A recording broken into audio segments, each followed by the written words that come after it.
عليكم ورحمة الله وبركاته. اللهم صل وسلم وبارك على الحبيب المصطفى صلى الله عليه وسلم. ازيكم حبايبي، عاملين ايه؟ رب تكونوا بخير وفي احسن حال دايما. قبل ما نبدا الفيديو بتاعنا اذكروا الا بذكر الله تطمئن القلوب، لا اله الا الله وحده لا شريك له.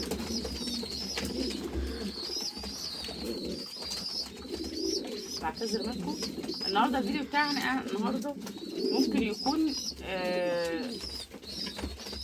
يعني يضايق ناس كتير، ما هوش روتين ولا هو كلام عن اي حاجه تانية، الا ان هو مشكله جت من ام انس وقالت لي اعرضيها من 3 ايام. فوالله العظيم من ساعه ما سمعت المشكله دي وانا نفسيتي زفت، نفسيتي تعبانه جدا، ومش عارفه ليه الناس بقت تعمل في بعضها كده. هو ايه السبب ان احنا بقينا ناكل في بعض؟ يعني ايه السبب ان احنا مش بنحب الخير لبعض؟ ايه السبب ان احنا بقينا ناكل في بعض؟ ايه السبب اللي يخلي الحقد والغل جوه الناس بالطريقه دي؟ يعني ايه السبب؟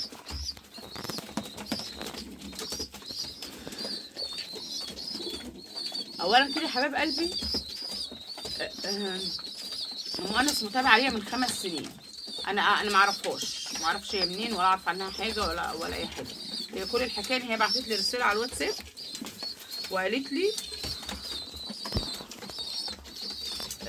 صباح الخير يا استاذه هبه، عندي مشكله ضروري بالله عليكي تساعديني فيها.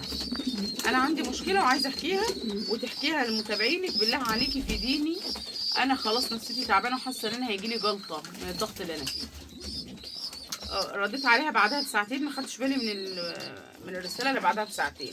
قلت لها مساء الخير يا ست ام انس، عامله ايه يا حبيبتي؟ قالت لي الحمد لله انا في نعمه وانا بخير، لكن انا عندي مشكله ونفسيتي تعبانه جدا لدرجه ان انا كنت عايزه اموت نفسي. خير يا ام انس، في ايه؟ بالنص كده قالت لي دلوقتي انا ستي بشتغل في الطيور بقالي 5 سنين، من اول ما تابعتك انا متابعاكي بقالي فوق ال5 سنين. بشتغل في الطيور وكنت بربي 50 و60 و100 فرخه تسمين وببيعهم. تمام، 50 و60 و100 فرخه تسمين وبسترزق فيهم وببيعهم. وبعدين قلت باجي في الشتاء بس اربي دوره بط مسكوفي او دورتين بط مسكوفي وبطلعهم كده اللي هي ناس حبايبي بياخدوهم مني. انا منزله دوره بط تسمين، دوره بط مسكوفي فرزه كره من 85 يوم بالظبط، وكان باقي 5 ايام وهفتح في دوره البط بتاعتي ابيعها. لكن حصل مصيبه وحصل كارثه كبيره قوي. خير يا ام انس، فين؟ قالت لي انا في بيت عيله وقاعده في الدور الارضي، وحمايا وحماتي قاعدين في الدور التاني فوقيه، ومعايا سلفتين في البيت تانيين، معاها 2 سلايف غيرها. هي قاعده في الارض مكان حماها وحماتها، وحماها وحماتها قاعدين في التاني عشان متشطب وكويس، وهي قاعده في الارض. في الاول كده بيت العيله عندهم مكان ورا البيت كده زي زريبتين، اعزكم الله، كانوا زريبه للمواشي، وسابوا المواشي ما بقوش يربوا مواشي. فهي قالت انا اخدهم اربي فيهم طيور ويبقوا باب رزق، افتح باب رزق ليا. طبعا الاخوات كلهم اتجمعوا كده مع بعض وقالوا لو انت هتاخدي المكانين اللي ورا اللي هم الزريبتين اللي ورا، يبقى تعيشي في الدور الارضي، تقعدي في الدور الارضي، وامي وابويا يقعدوا في الدور المتشطب. سابت شقتها المتشطبه سوبر لوكس ونزلت في الدور الارضي اللي هو مش متشطب، اللي هو بيت العيله اللي كان للبهدله كلها، عشان ربنا يكرمها من تربيه الطيور ويبقى ليها ايه دخل كده او رزق داخله لاولادها. قالت ربيت بقالي 5 سنين بربي وربنا بيكرمني والحمد لله، وشطبت الصاله او الريسبشن بتاع الشقه اللي تحت بالقطين بتوع الولاد. تمام. دلوقتي الست جابت دوره بط مسكوف، المفروض ان هي هتطلعها بعد 5 ايام. سلفتها كل ما تيجي تشوي السمك بتروح تشوي ورا الزريبه بتاعتها، تعمل طوبتين كده زي المقاده وتقعد تشوي ورا الزريبه بتاعتها. 100 مره قالت لها ليه ما بتشويش بره، ما بتشويش في المدخل ليه؟ زي ما سلفتك التانيه بتشوي وزي ما انا بشوي وزي ما حماتك بتشوي في المدخل، عاملين كانون كبير في المدخل بنشوي فيه كلنا. هي تسيب المكان ده وتروح تشوي ورا الزريبه بتاعتي اللي انا حاطه فيها ال70 بطايه المسكوفي وحاطه فيها الحمام، تروح تشوي وراه. كنت في السوق والله كان طالع لي 4 تجواز حمام وخدتهم ونزلت السوق ابيعهم في السوق اول امبارح من 3 ايام الكلام ده. رجعت لسه ما غيرتش هدومي، جايبه سمك لاولادي وبدي اعمله. بتقول لسه ما خلعتش العبايه السمراء بتاعتي وشميت ريحه دخان فظيع طالعه من المطبخ من تحت من عندي. بتقول طلعت بسرعه جدا وناديت على ابني رضا وقلت له اجري شوف الناحيه التانيه في ايه. طلع يجري قال الحقيقة يا ماما ده المكان كله مولع، اللي فيه البط واللي فيه الحمام، المكان كله والع نار، المكان كله مولع وقاعدين في البيت 4 ادوار ومفيش حد شايف حاجه، معرفش ازاي. جريت لقت المكان كله مولع، مكان الحمام ومكان البط، والبط مقفول عليه طبعا. هي قالت انا بقفل بقفل وباخد المفتاح معايا. المكان اللي قافلاه بالقفل مولع، والبط متدمر جوه ومولع، والحمام مولع كله محروق كله متفحم يعني. قالت جريت فضلت اصوت والطم على وشي لما كل الجيران اتلموا وطفوا النار وطفوا العرش. طبعا بعتلي صور بس انا مش هعرف اعرض لكم الصور ازاي بصراحه. لما العرش وقف كده مفيش عرش اتدمر، وكل الحاجات اللي جوه اتاكلت. بتقول قعدت الطم على وشي لما انا حاسه ان انا هيجيلي جلطه ومش عارفه اعمل ايه. ده كله ليه؟ عشان سلفتها شوت سمك، ولادها شافوها قالوا لها مرات عمي كانت بتشوي سمك ورا البيت، كانت بتشوي سمك ورا المدخل. لما سالتها قالت لا انا شويت سمك وطفيت النار. لكن طبعا لو النار طافيه عمرها ما كانت هتحرق المكان كله، المكان كله اتحرق بسبب شويه السمك اللي هي بتشويها ورا البيت. طب ليه الاهمال ده؟ هي بتقول هي اصلا طول عمرها بتحقد عليا. عندي دوره فراخ مثلا تسمين، ردت كده قالت لها كانت عامله دوره فراخ تسمين قبل كده، فجت الست قالت انا كان عندي اوزان فعلا 3 كيلو 3 كيلو ونص، بس انا اديت لسلفتي دي فرخه 2 كيلو، سلفتي دي فرخه 2 كيلو، حماتي فرخه 2 كيلو. بتقول فضحتني في طوب الارض، كل ما اشوف حد تقول ده عندها فرخه قد كده و3 كيلو و3 كيلو ونص ومديها كل واحد فرخه قد كده. طب وانت مغصوبه ان هي تديكي فرخه؟ يعني مش كتر خيرها ان هي ادت الفرخه؟ يعني ست مربيه 50 فرخه ولا 100 فرخه تاكل عيش فيهم، هيطلع منهم ايه مكسب عشان تفرق 5 6 فرخات؟ احنا بنطلع لما بيبقى عندنا حاجه بنطلع دوره، بنطلع بس بنطلع للناس اللي تستحق، ولما نطلع لحد جميله بنطلعها من رزقنا احنا ومن شغلنا احنا، اللي هو ايه مثلا طالع لنا مكسب 200 جنيه ممكن نطلع فرخه لخالتي لعمتي لبنت خالتي لسلفتي مش عارفه ايه. بتقول كل دوره تعمل لي عليها مشكله وتندب لي عليها وتتكلم عليها عند الناس، والناس بيجوا يقولوا لي، وتسلط حماتي تقول لها خدي منها الاوض، وتقول لي حماتي اشمعنى هي واخده واحنا لا، اشمعنى هي واخده المكان كله واحنا لا، مع انهم شرطين على تقعد في الدور الارضي، واللي مش مشطب واللي متدهوس واللي الكل شبعان فيه مرمطه. وقالت ماشي هقعد، قعدت في الدور الارضي وخدت العشتين وبصن لهم. هي بتقول هي سلفتي الثانيه لا، بتقول الثانيه لا، الثانيه ما بتعملش كده، هي دي. وراحت شوت السمك ورا العشتين عشان تحرق لها المكان وتدمر لها شغلها وعشان ترتاح، وتقول لك انا طافيه النار انا ماليش دعوه. امال النار دي جت منين؟ يعني النار دي جت منين؟ حتى لما لفت قالت النار مسكت، النار كانت طالعه كده مكان الكانون اللي كانت بتشوي فيه السمك. فليه الافتراء ده؟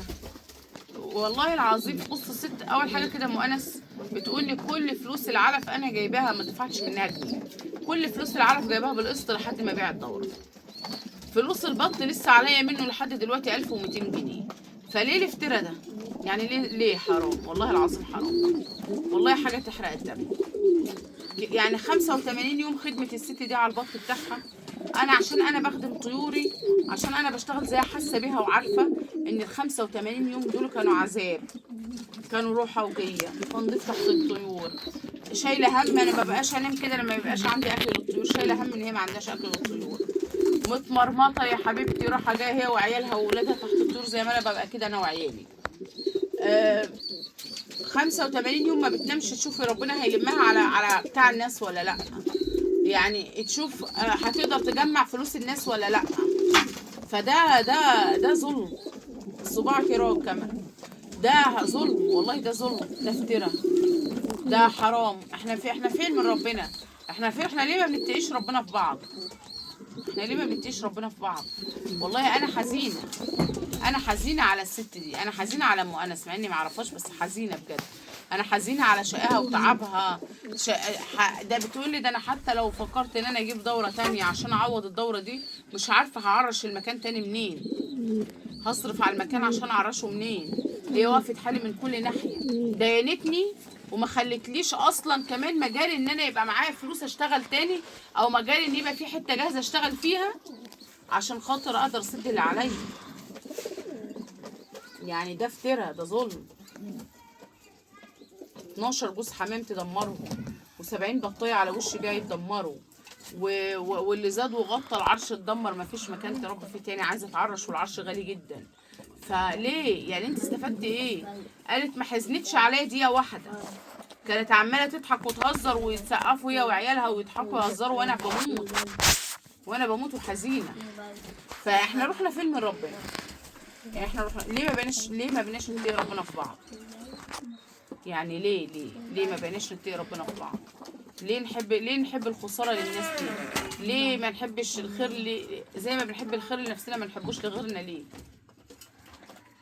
والله العظيم انا بقول لكم النهارده القصه دي وانا حزينه، ومن يوم ما قالت لي من اول امبارح، بس للاسف ما كنتش صورت ولا فيديو فما عرفتش انزل لكم القصه بتاعتها. حتى هي قالت لي صوري ونزلي القصه وعرفي الناس وقولي للناس عشان يتقوا ربنا، وانا قعدت اكلمها بما يرضي الله لحد ما قالت لي انا حسيت ان انا هديت شويه. انا قلت لها اقدر اساعدك ان انا اديكي شويه بط تاني تشتغلي بيهم. قالت طب ما المشكله في العرش، يعني انا ما عنديش عرش اصلا للاوضه دلوقتي، العرش اتدمر خالص مفيش سقف. حتى لو انت يا مدام هبه ساعدتيني واديتيني شويه بط وابقى اسدلك الفلوس، قلت لها انا مش عايزه فلوس والله. قالت طب العرش اللي اتدمر، طب انا نفسيتي زفت، ما بقتش عايزه اربي حاجه، نفسيتي زفت. قالت انا مطلعه ولادي من اوضتهم، انا عندي اوضتين في الشقه، 3 اوض، اوضتين للولاد واوضه ليا. قالت انا عامله اوضه مشطبه اوضتين للولاد، انا بنام في اوضه ومعايا ولدين، وسايبه البنتين بيناموا لوحدهم في اوضه، والاوضه الثالثه اللي انا في اللي كان فيها فرش لماه كله ومطلعاه في الصاله وحاطه فيه 50 فرخه تسمين، يعني مربيه في الشقه اللي هي قاعده فيها. تقول عندي 50 فرخه تسمين هبيعهم؟ والله لسه ما سديت عرفهم، هم كمان دول اللي باين عندي، والله ما لاقي نفسي ادخل لهم ولا اكلهم ولا اشربهم ولا ابص عليهم. ده انا ببعت البنات والعيال يبصوا لهم، اهي جنبي في اوضه في الشقه ومش قادره ادخل عليهم، نفسيتي اتدمرت. من هنا عايزه اقول لاي حد بيحقد، اي حد بيتمنى الشر للناس، اي حد بيأذي حد، فده بس اللي كنت عايزه اقوله في الفيديو. واتمنى من ربنا ان انتوا ما تكونوش اتضايقتوا، يعني مش في نيتي والله ان انا اضايق حد، بس والله العظيم هي حاجه تحزن. والست قالت لي قولي يا مدام هبه للناس، قولي للناس اتقي ربنا في بعض، قولي للسلافل الوحشين، الناس اللي بيبقى جواها حقد، الناس اللي بيبقى جواها صعب كده، يمكن الفيديو ده يغير حد من جواه. عايزاكم النهارده تنزلوا في الكومنتات وتدعوا لام انس ان ربنا يعوض عليها، وربنا يا رب يلمها على بتاع الناس، وربنا يعوض عليها خير يا رب. وادعوا لسلفتها التانية اللي ربنا يهدي لها حالها، ربنا يهدي لها حالها عشان تهدي الله في الناس. بس اشوفكم في الفيديو ده ان شاء الله. السلام عليكم ورحمه الله.